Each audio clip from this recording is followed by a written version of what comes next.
नमस्कार मित्रांनो, गेले 14 ते 15 वर्षे झालं मदिना टेस्ट चायनीज ह्या ठिकाणी मित्रांनो मी अनेक वेळा आलो या. पर मी आता मालकाची मुलाखत घेणार आहे मित्रांनो. नमस्कार. नमस्कार. मला एक तुम्हाला विचारायचं आहे. हां, विचारा की. तुम्ही या उद्योगामध्ये कसं पडला आणि कसं टपऱ्यात आलं तुमच्या? 15 वर्षापूर्वी पुण्यामध्ये मी टाटा मोटर्समध्ये जॉबला होतो. माझं ITI शिक्षण झाल्यामुळे मी त्या ठिकाणी नोकरीसाठी गेलतो. किती पगार होता? 10 ते 12 हजार मला पगार होता. 10 ते 12,000 मध्ये हां, परवडत होतं का? काय निमार्द खर्च होऊन जायचा, निमार्द पाठवून द्यायचो, पण त्यात असं काय परवडत नव्हतं. जर परमनंट झाला असतो, अजून काही वर्ष काम केलं असतं म्हणजे त्या ठिकाणी मला बऱ्यापैकी जरा सेटल झाला असतो. पण कसं विषय झाला तर त्या ठिकाणी जॉबमध्ये मला इंटरेस्ट नव्हताच. हां, इंटरेस्ट नव्हता. तिथं काम करत असताना मला तिथलं वातावरण व्यवस्थित वाटत नव्हतं. कोण कोणाची दखल घेत नव्हतं. आता काय उपयोग नाही तर आपण गावामध्ये काय तर जाऊन ते व्यवसाय करावा. तर पुण्यामध्ये मी चायनीज खाल्लं. चायनीज काय असतं हे मला माहीत झालं. तर नंतर मी ठरवलं की आपण आपल्या गावामध्ये ग्रामीण भागामध्ये जाऊन त्या ठिकाणी चायनीज हा व्यवसाय चालू करावा.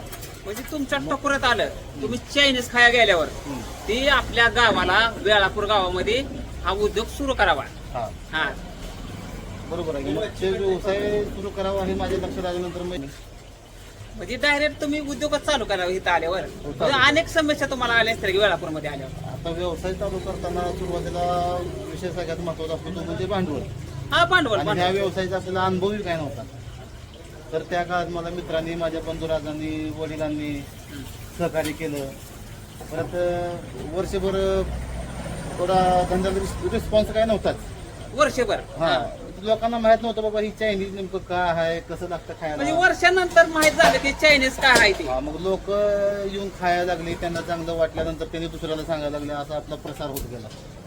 म्हणजे अनेक गावाकडे प्रसार होत गेला. म्हणजे वेळापूर गावामध्ये टाकल्यानंतर चायनीज. हा, म्हणजे आज उद्योग मध्ये तुम्ही जे पडला आहे त्याच्याकडे किती माणसं कामाला आहे?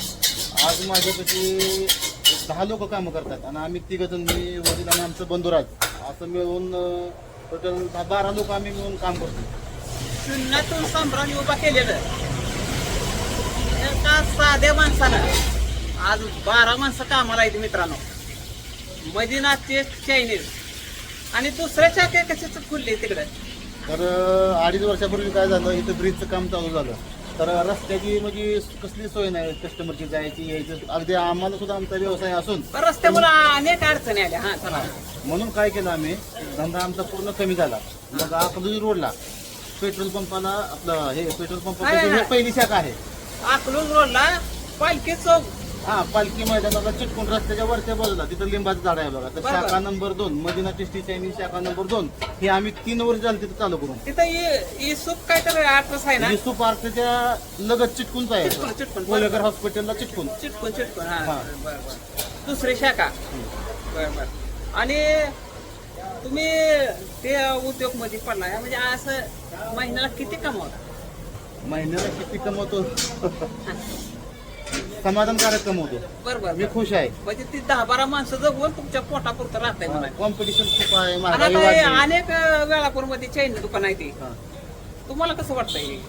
काय नाही, व्यवसाय कसा असतंय, जिथं कॉम्पिटिशन असेल तिथंच व्यवसाय चांगला होतो. म्हणजे ते आपलं काय करतात, ते प्रचार करतात. जे चायनीज ज्याला खायचं माहित नसतं ते देखील चायनीज खायला पण तुमच्या त्यांनी Chinese ते कस्टमर मध्ये- त्यांनी तयार केलं आणि ते तुमच्या चायनीज मध्ये ते एकतर मास फेमस आहेत. हा. पुन्हा ते बिर्याणी हम्म. ती पण फेमस आहे ना, त्यामुळे तर लय प्रसिद्ध आहे ना. आपल्या चायनीज मध्ये चिकन राईस असू द्या, चिकन लॉलीपॉप असू द्या, मच्छी फ्राय असू द्या, आणि शाखा नंबर 2 मध्ये अकलूज रोडला दम बिर्याणी हा आयटम चालू करून 1 वर्षभर झालं. तर त्याला तर इतका चांगला रिस्पॉन्स आहे की लोक म्हणतात आम्ही इथं चालू केल्यापासून आम्ही अकलूजला खायला जात नाही, तुमची क्वालिटी अकलूजपेक्षा चांगली आहे दम बिर्याणी, असं म्हणजे कस्टमरचं म्हणणं आहे. आता फक्त तुमच्या 2 शाखा आहेत त्या. आम्हाला 4 वगे बघायचे त्या 4. 4 काय म्हणताय, मी 10 शाखा करायचं माझं नियोजन आहे. होय. तुमचं हा, हा. मनात तुमच्या हा. नोकरीचा व्यवसाय करायचा नव्हताच, म्हणजे मनात नव्हतं तुमचं. मला गावातच चांगलं वाटायचं. हा. मग तुम्हाला सांगतो गुलाबराव, हा. तर मला रेल्वेमध्ये देखील मला जॉब भेटला असता, रेल्वेमध्ये सुद्धा. पण रेल्वे मध्ये हा, मला बँकेचा सुद्धा कॉल आलता. बँकेचा सुद्धा कॉल आला. हा तर एस टी मध्ये देखील मला कामाची संधी मिळत होती, पण मी घरी कॉल आलेलं सुद्धा मी सांगितलं नाही ते घरी, म्हणजे मला नोकरीच करायची नव्हती. म्हणजे तुम्ही अनेक सरकारी नोकरीचं कॉल आलं होतं ते तुम्ही आई वडिलांना सांगितलं नाही, नाही सांगितलं नाही, कारण केवळ मला तुमच्या टकोऱ्यात फक्त उद्योग. हा उद्योग म्हणजे विषय काय झाला, मी थोडंसं निरीक्षण केलं तर बाहेर गावातून लोक आलेत भरपूर आणि ह्या ठिकाणी त्यांनी चांगला उद्योग तयार केला, चांगले सेटल झाले हे. म्हणजे बाहेर गावातून लोक येऊन आपल्या गावामध्ये सेटल होतात आणि आपण बाहेर जायचं, म्हणजे काय करतोय आपण. म्हणजे हा. अनेक गावातून आपल्या गावात आले, वेळापूर गावामध्ये ते उद्योगपती झाले, ते तुम्ही बघितलं. मग तुम्ही असा विचार केला की आपण का होत नाही, बरोबर आहे की मी मग बऱ्याच त्यासाठी तुम्ही उद्योग ही चालू केला काय? बऱ्याच लोकांचा आदर्श डोळ्यासमोर ठेवला आणि या ठिकाणी झिरोतून अगदी व्यवसायाला मी सुरुवात केली आणि चांगला व्यवसाय करतो मी आज.